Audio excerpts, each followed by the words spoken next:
And good evening. You've got More Than Money. You've got Gene Dickinson, your host, your personal financial advisor, and I'm welcoming you to a very special two-part More Than Money. Two parts because we've got two shows that we're going to do today with a live studio audience. They are, I think, ready to join us and be as, see that? The thrill, the excitement, it's palpable. We will have some fun, but you at home are often, we give you some inside tips about what's going on in terms of producing More Than Money. Tonight, you get to reverse roles. You're going to watch me serve the folks that are in our studio audience. They have asked me, some of these questions are fascinating. Some are obviously intended to put me on the spot. We'll deal with those as well. So as you spend the next 26 and a half minutes with us, we're going to cover a lot of ground, hopefully answer the questions that you might be interested in. But if you find something that not quite fits you, then make sure that you send us your email questions as well. We answer every single question back to you, even the rude ones, even the fun ones, even the simple ones and the hard ones. Every single question gets answered. And if you're not getting the answer back to you, check your spam filter. That's usually the culprit. So for the next 26 minutes, we're going to be offering as much information to these folks as we can. So forgive me. Just follow along. First question from a gentleman I know quite well. Do you think Gronk could replace you as host of More Than Money? Wow, what? That goes over there. What is this?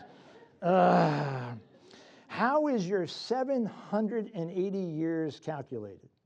Has anybody heard me claim 780 years? Yeah. I claim a lot of stuff. My wife will assure you. 780 years. By the way, the same question that the SEC, Securities Exchange Commission, had for me in our most recent audit. How did you calculate 780 years? And I had to remind them that as close as I could come is it Methuselah? I'm an amateur at the Bible, but somebody will correct me if I'm wrong. Methuselah, right? 900 years or so. I didn't think I was quite that good. So I just gave a number. The reality is I was on a radio show. Somebody said, it sounds like you've been doing this forever. I said, 780 years. And that's how it started. So calculated? Yeah, not exactly. Not exactly. How do financial firms determine if a prospect becomes a client? That's a very interesting question. For most of you that have gone through that process, you think about that conversation you had with your financial advisor. What do you think the tipping point was? For all of you, you'll have maybe a slightly different point in the conversation, but the reality was there's a guideline that we use, a rule of thumb. Some would call it a litmus test that says, if you are to become a client, we expect that you will be with us at least 20 years. So as we're talking to you as a prospective client, the dollar amounts are not terribly interesting. The cash flows are not terribly interesting. What do you think is interesting? It's you. It's who you are. It's that fit. It's that ability to communicate. You meet someone. Did you ever meet someone and right away you could talk to them?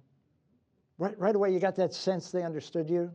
And did you ever meet someone that you could talk at them all day long and they never get it? We have to make sure that the folks that come through our door and become our clients are the ones that we can talk to and that can talk to us and that they get it.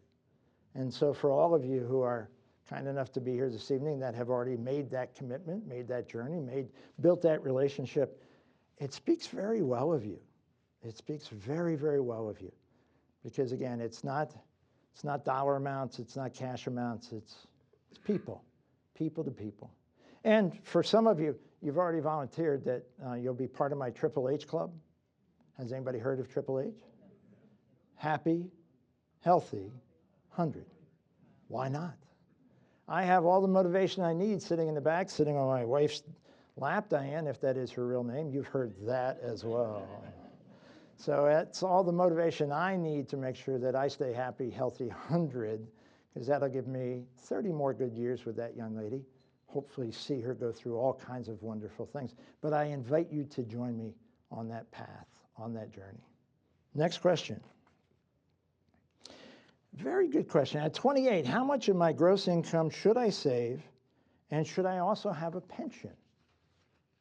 Interesting. If some of you, she's not liking that question. If some of you think back to when you were 28, if somebody said, I'm going to offer you a pension, would you have been excited or not so much? Not so much. It was not something that was really on your radar. As you think about it now, would you have been excited? Yes. Of course. Of course. The ability to create a cash flow, the ability to create a commitment that financially will support you for the balance of your life is a fantastic opportunity. What percentage of American workers today have access to a pension? 1%. Very small number.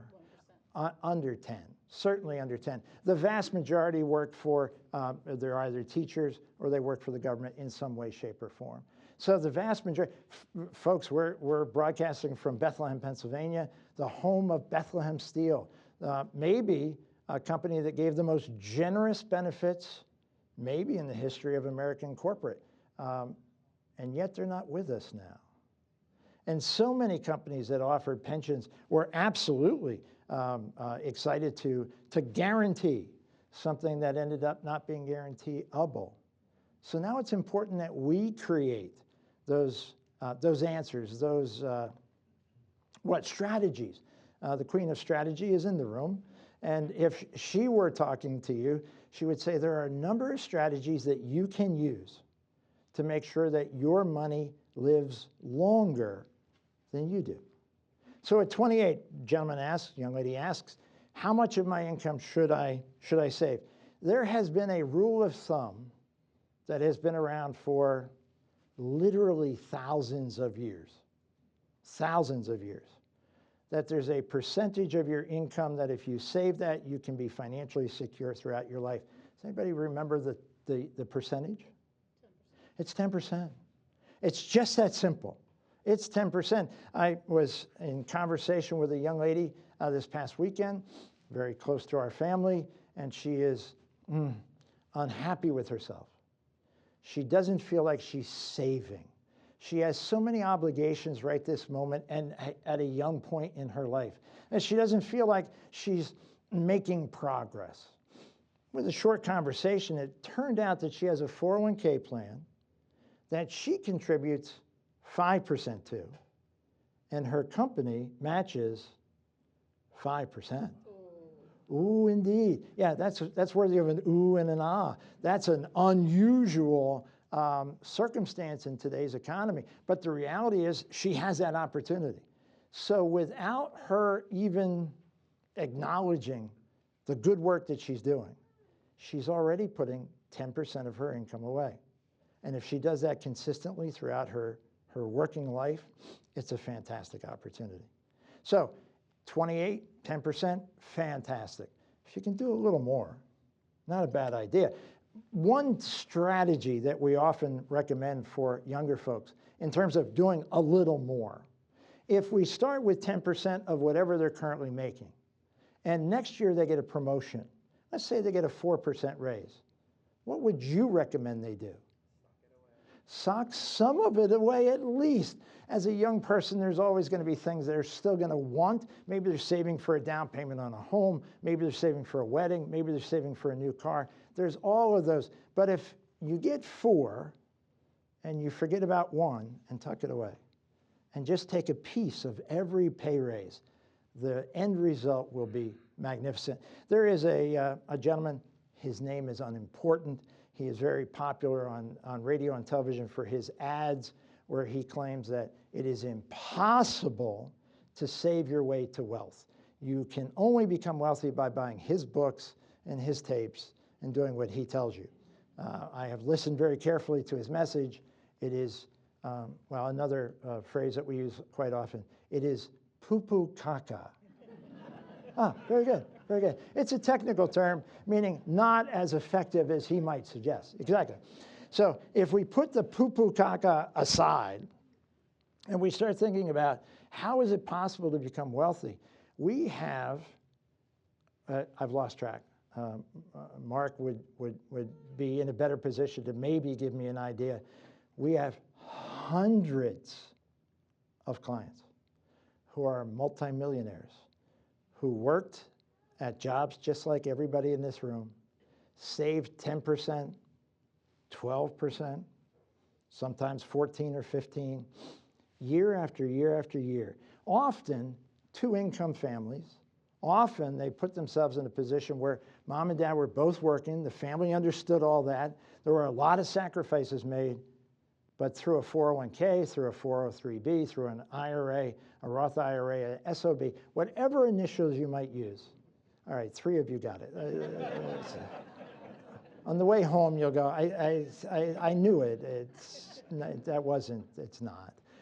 Bottom line is that if you're putting those tools to work, it is absolutely possible to save your way to wealth.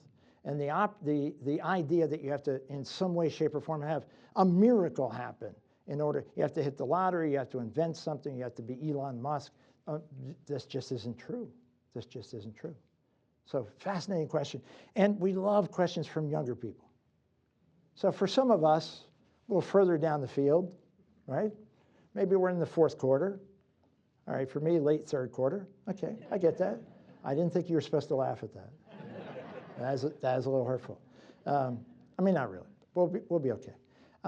For those of us who are a little further down the field, any movement that we may make financially will certainly have an impact on our lives. But to be blunt, it may have a relatively modest impact on our lives.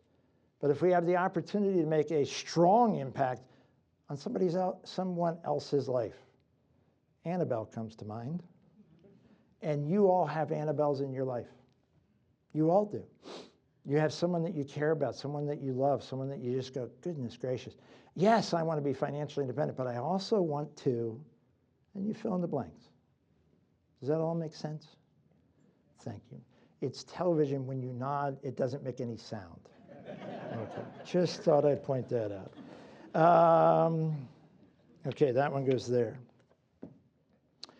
We want to gift money to our niece who's graduating from college. Where can we invest it to benefit her? We want to set up an account. Excellent. Young people learn best, what's the right word? Tactily. You can tell them stuff. I don't know if your children are like my children. Yeah, they're not even listening now. So for some reason, parents to kids, it's got to be a sound block. What the cone of silence from Get Smart, it doesn't necessarily translate.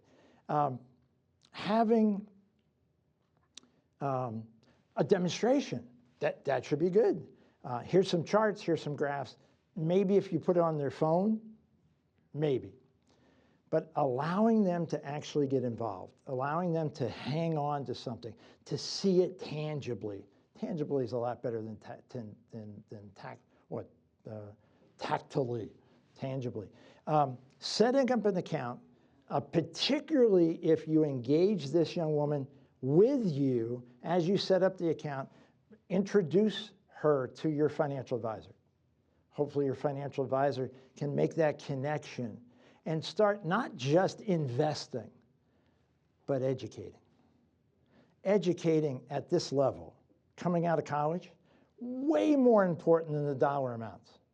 Would you like a demonstration? Okay, good. Thank you. One person. It's a tough audience. What can I tell you? So let's say grandma and grandpa are head over heels in love with their grandchild. And let's say his grandchild is fantastic. 16 years old, part-time job, great in school, athlete, the kind of kid that you just dream about. You just dream about. And you want to reward them. Well, you can give them some money, sure. And it'll be gone in a matter of moments.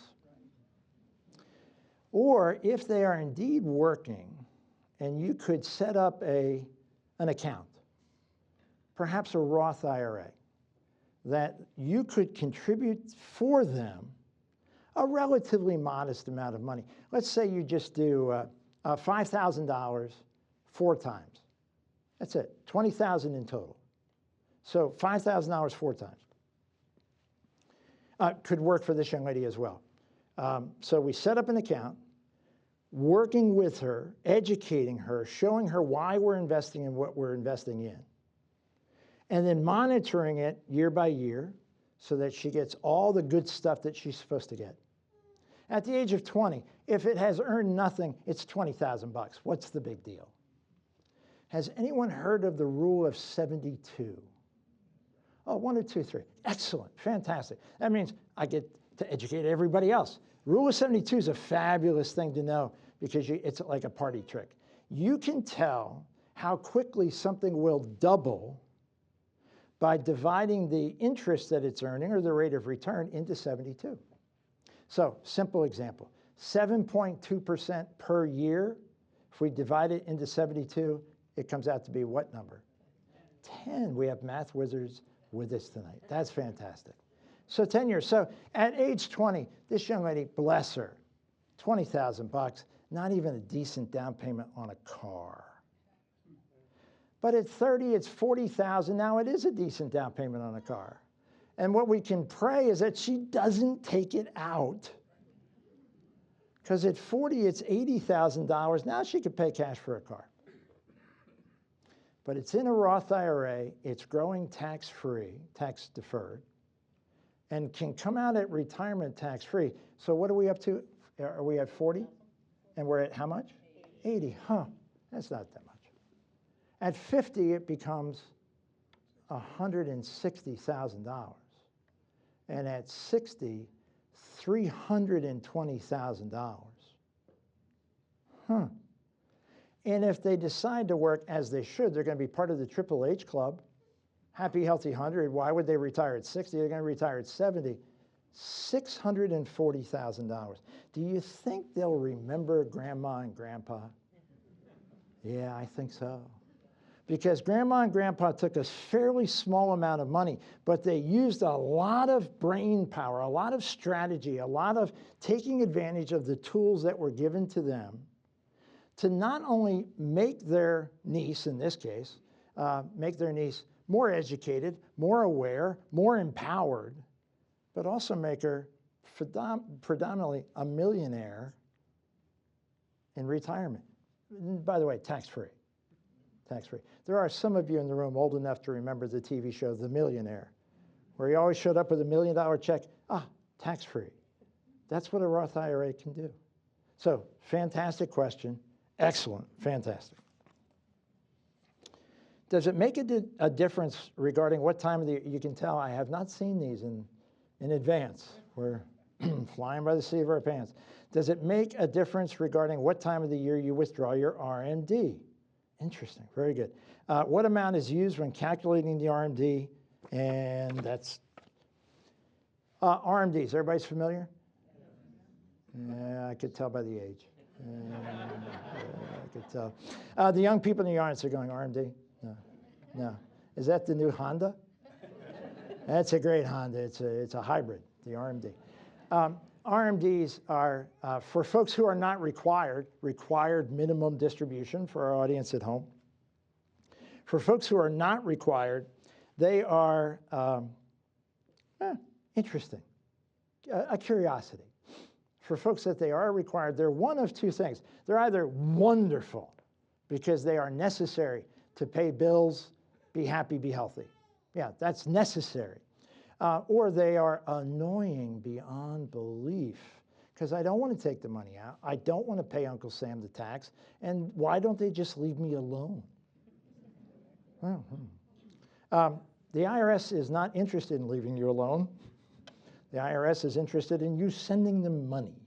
So the RMD was created to force you, literally, required kind of as a hint, force you to take money out of your IRAs, your 401ks, et cetera, at a certain age. The original age, anybody remember? 70 and a half, exactly. No, nobody guessed it. Bottom line, now it's 73. And if you're young enough, it will go $275. So they're actually pushing that out a bit. Does anybody know why they're pushing it out a bit? Is it that they don't want your taxes the way they used to? No.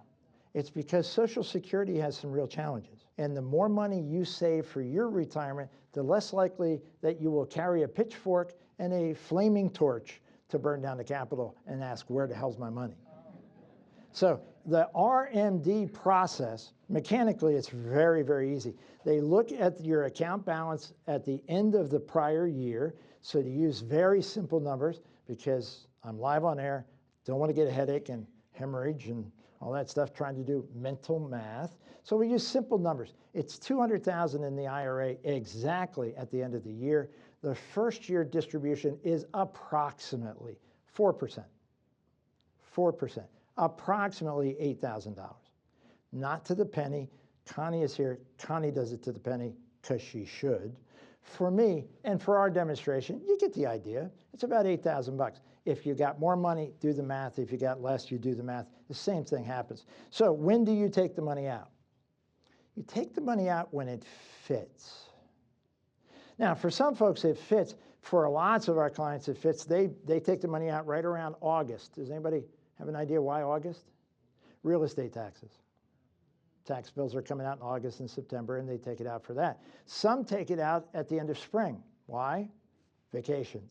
Exactly. Some take it out end of spring because they're giving it away to kids and grandkids for graduation gifts. Some folks take it out monthly, just like a paycheck. And that's pretty cool. And you can do that with any amount that you wish. Taxes can be withheld. Most of you who have already experienced this know that there are no Pennsylvania income taxes on RMDs. That's lovely. They took the tax out in advance. So let's not give them too much credit. But the reality is, in retirement, it's nice to not have to pay that tax. You're saving 3% or so on your distribution. Taxes can be withheld, can be deposited monthly. Now, if you have none of those issues, none of that applies to you. You're going, I don't really care. What's the best from a financial standpoint? Well, it depends. Has anybody heard me say that before? Yeah, a couple times. It's very useful. It's very useful because it absolutely does depend.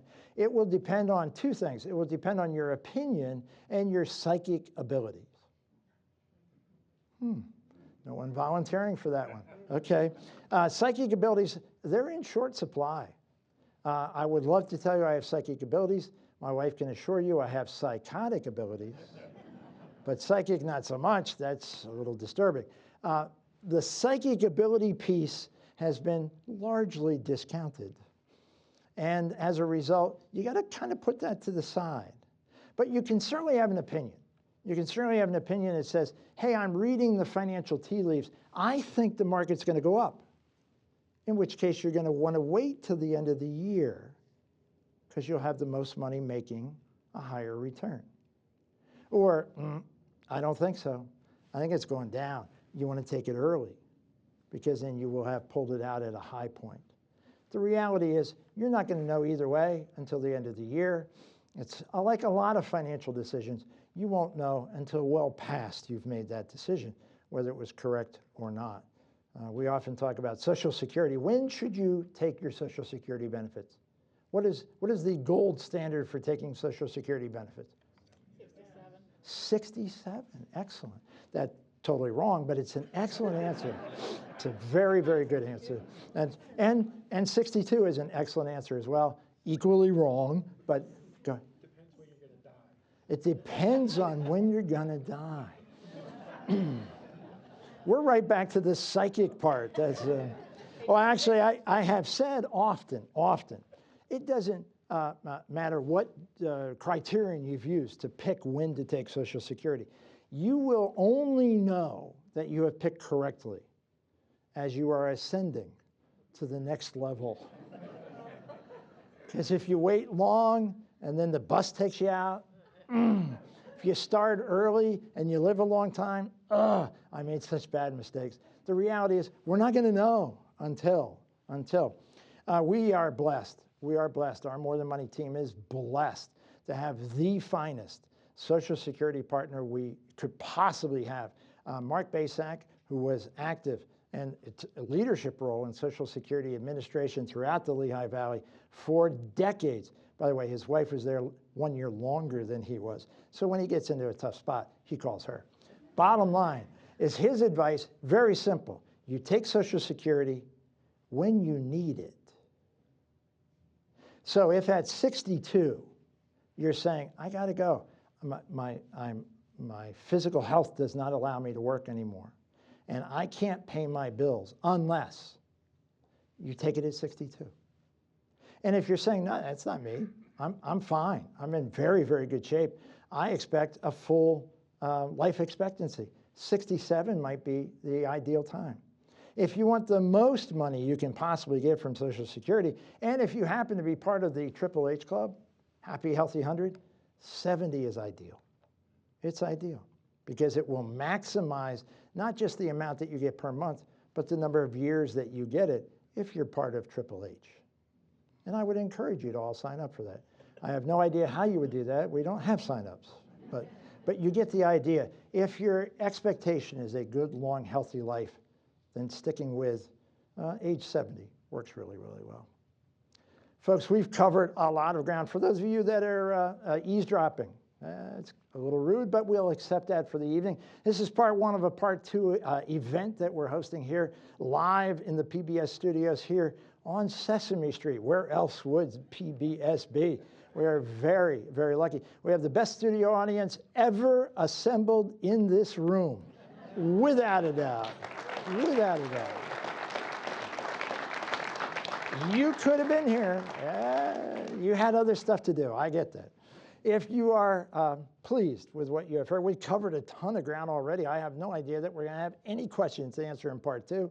But bottom line is that if you've heard something that you go, hey, that's something I want to explore, that's something that's important to me, make sure you reach out to us. Gene at AskMTM.com works very, very well. Gene at AskMTM.com. And send us your questions. We'll answer them back to you, even if you're not in our studio audience. Folks, I hope you enjoyed this half hour, and you're going to want more. So more for us means that we'll be back behind this podium again next week for another edition of More Than Money.